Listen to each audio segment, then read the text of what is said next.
Here are my top 8 stocks for 2023 that I actually invested in my portfolio. So let's dive right in and show you my actual Charles Schwab portfolio. So you can see that I currently have over $100,000 invested, but we'll get back to that in a second. Let's start off by first looking at my largest position overall, which is Datadog. Datadog I currently own 330 shares of at a value of $25,000, and that's off a cost basis of around $32,000. So in total, it's actually lost around $6,000. And you can see that Charles Schwab is giving it a D rating. Now personally, I don't really put much weight into Charles Schwab's ratings because in the past I've had stocks that made as much as a 300% return like CrowdStrike that had an F rating from Charles Schwab the entire time. So if you're investing in higher growth stocks like this, Charles Schwab is probably going to rank them down lower than I would rank them. And by the way, if you've watched my previous portfolio review videos in past months, in this video I'm going to be revealing 2 stocks that I completely sold out of this month at the end. So make sure you watch to see that. So Datadog is a data company. They unite a company's applications, their infrastructure, and their security all through a single pane of glass. This is really important as you're building a business because you could use that data to actually make more money off of each of your customers. Datadog has reported extremely high growth over the past several years, growing over 70% per year. And while their stock price has been dropping recently, as you can see by the fact that I have a loss on this stock, the company actually reported a beat in their most recent earnings and they are highly cash flow positive, which is good as we enter a recession. At the same time, management did say that the stock's future growth would likely decline due to the recession,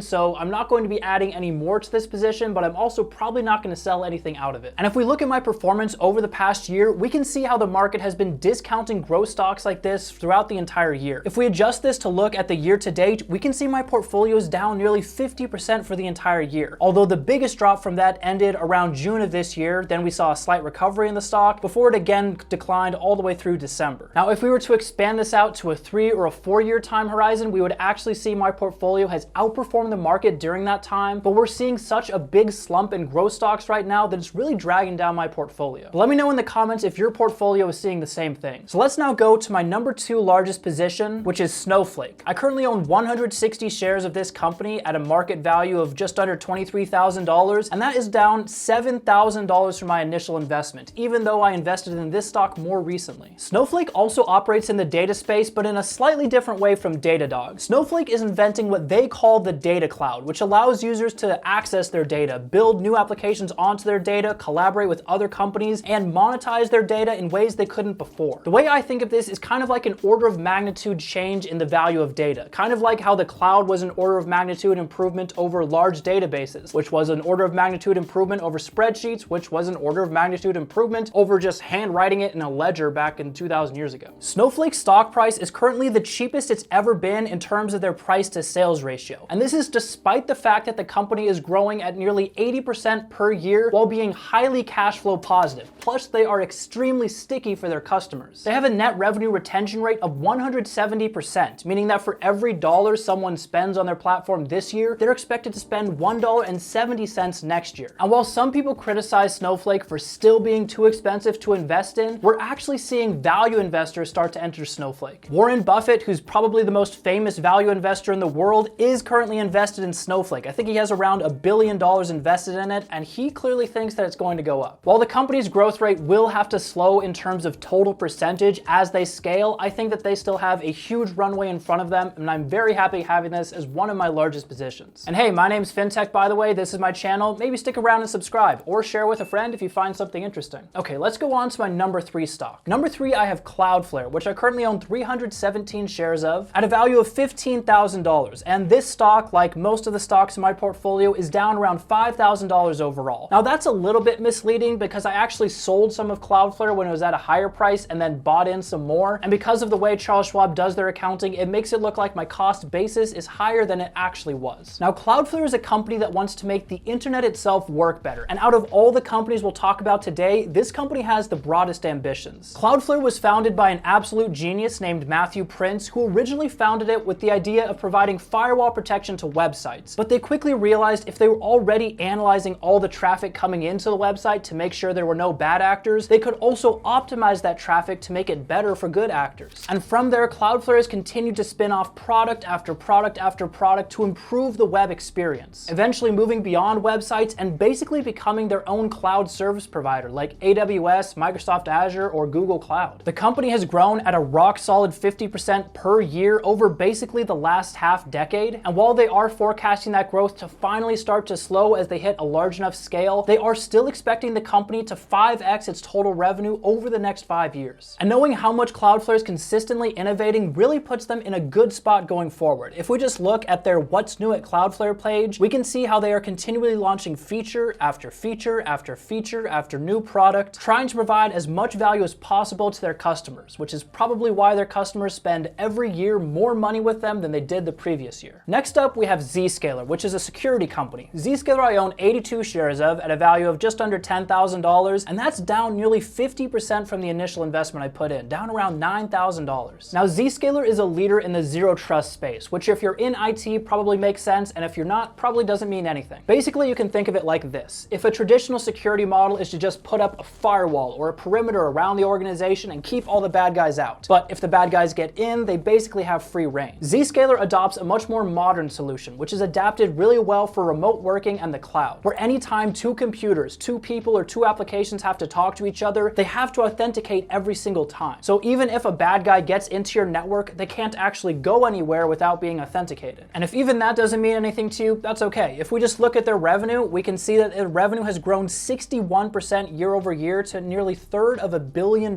per quarter. And if we look at their non-GAAP net income, that is actually improving as they are scaling. Zscaler is kind of a weird stock in that they saw a massive collapse in their stock price back in May 2022, and since then they have pretty much traded sideways over the past 6 months, which I guess, considering the beating that most growth stocks have taken over the past year, is a good thing. Now, there's the potential that Zscaler will face some headwinds as security companies are hit a little bit harder than maybe revenue generating companies, but I'm still happy with Zscaler at its current position size in my portfolio. Next up, we have SoFi, which I currently own 1,900 shares of at a value of $8.8 thousand, and that is down around $3,000 overall. Now, if you were to look at SoFi's stock price, that might surprise you because the company has had a pretty rough year, dropping around 70% over the past year. But my cost basis is a little bit lower because I dumped a bunch of money into SoFi a few months ago when I saw that they were trading below $5 per share, which is actually the book value of the company, meaning that at the current stock price of $4.60 a share, the market is essentially valuing SoFi as if it's worth less working together as a business than it would be to be sold off for parts, which is completely crazy to me if you look at what SoFi does. SoFi is really 3 businesses in one. They have their lending segment, they have their technology platform, and they have the SoFi app, also called financial services. SoFi uses their financial services like a top of sales funnel to then funnel their customers into more valuable areas of the company, like lending. And they've been very successful at doing this. If we look at their number of members, they grew 61% year over year. Their total number of products sold grew even faster because some members use multiple products. And if we look at their actual revenue over time, it increased 51% year over year in their most recent earnings announcement. So why then is the stock being punished so heavily? Well, at the same time as SoFi is growing very quickly, the amount of money they're spending is also growing very quickly. And so what's ended up happening is SoFi is stuck at this level where it's obviously a ridiculous price because either the company is worth way more than it's currently being priced at, or it's worth nothing if it's going to go bankrupt. My current bet, and obviously I'm putting around $10,000 on this, is that SoFi is going to be successful over the next several years. I have a lot of faith in their management, including Anthony Noto, whose past experience includes being the chief operations officer at Twitter, as well as the CFO of the NFL. But only time will tell exactly how well this investment will pan out. Next up, we have Sentinel One, which is another security company. I currently own 582 shares of Sentinel One at a value of $8,000, and that is down over 50% from my initial investment. Now, Sentinel One is applying AI to the security space. You can almost think of it like a super advanced antivirus. Instead of having to manually track all the previous viruses and put them into a big database, Sentinel One can intelligently predict whether or not a given piece of code is a virus. The most important thing with Sentinel One is that it works extremely well with the cloud, and as we see more and more companies moving into the cloud, Sentinel One will benefit. Their big competitor here is a company called CrowdStrike, which, while substantially larger than Sentinel One, is growing at a much slower rate at this point. Sentinel One is growing at a ridiculous 105% year over year, meaning they are more than doubling in size every single year. At the same time, their stock price is down around 70% year to date, meaning that basically as the year has gone on, the company is twice as valuable in terms of the intrinsic business valuable as it was a year ago, and the stock price makes it less than 50% as valuable as it was before. Pretty crazy. My basic bet with Sentinel One is that they will continue growing long enough that eventually their stock price is going to have to start catching up. And as long as they don't see a big drop in profitability as they scale, I see no reason that couldn't happen. The only real downside I see here is that that they do not yet have substantial cash flow, and we would want to see that if we enter a deep enough recession, because cash in a recession is king and it just gives you so many options as a company. And remember, I'm going to be revealing the 2 stocks that I sold this month at the end of this video. But while I have brokerage accounts to track all the different stocks that I have in my portfolio, running a YouTube channel is kind of like running a business, and there's a lot of things to keep track of there as well. A lot of the time, I struggle with creating unique passwords for every website and memorizing all of them, or keeping track of all the websites I need to have credit cards for, or manually typing it in on each new website, which is where this video's sponsor, NordPass Business from NordVPN, comes in. NordPass Business allows you to manage your company's digital wealth. How much time do you spend tracking down passwords or inputting financial information onto websites, or resetting passwords when someone forgets one? Well, with NordPass for your business, you can store and track all your different accounts from one location, even just using your mobile phone. Or maybe you need to make an online purchase. Well, with NordPass for Business, you can save your credit card information onto a file and then share that out with anyone in your team who might need access to it. So you're not sending it via an insecure email or a spreadsheet, which is probably not great in terms of security. Plus, it can save you minutes, hours, or even days waiting to grant someone access to the company credit card. So ask yourself, how are updated alarm codes, PIN codes, Wi-Fi passwords, credit card information, how is that shared within your organization? Well, communicating that kind of information via a text message or a lengthy email chain isn't only inefficient, it's potentially dangerous for your business. But with NordPass, confidential information can be saved in one secure location and accessed or updated by anyone who might need to do so. So here I'll create a secure note and then I'll share it with my team, and this is way more secure than using email, and everything is managed in one place. Plus, it's super easy to sign up. Just go to nordpass.com/fintech and use code FINTECH at checkout for a 3-month free trial. So check out NordPass to make your business more efficient and more secure. And now let's get back to my top stocks. Next up, we have Bill.com, which I currently own 74 shares of at a value of $8,000, and that's down around $3,800 overall. Bill.com essentially provides a platform for small to medium businesses to run their business on top of. They started out just offering intelligent ways to create bills and send invoices, but they've since expanded into a lot of other products as well. They have end-to-end automations, you can automatically track different invoices within their platform, and most importantly, the customers that end up using Bill.com get extremely sucked into the Bill.com ecosystem. This company is absolutely exploding in terms of their growth rate. If we look at their most recent quarter, they grew 94% year over year, and that's off nearly $1 billion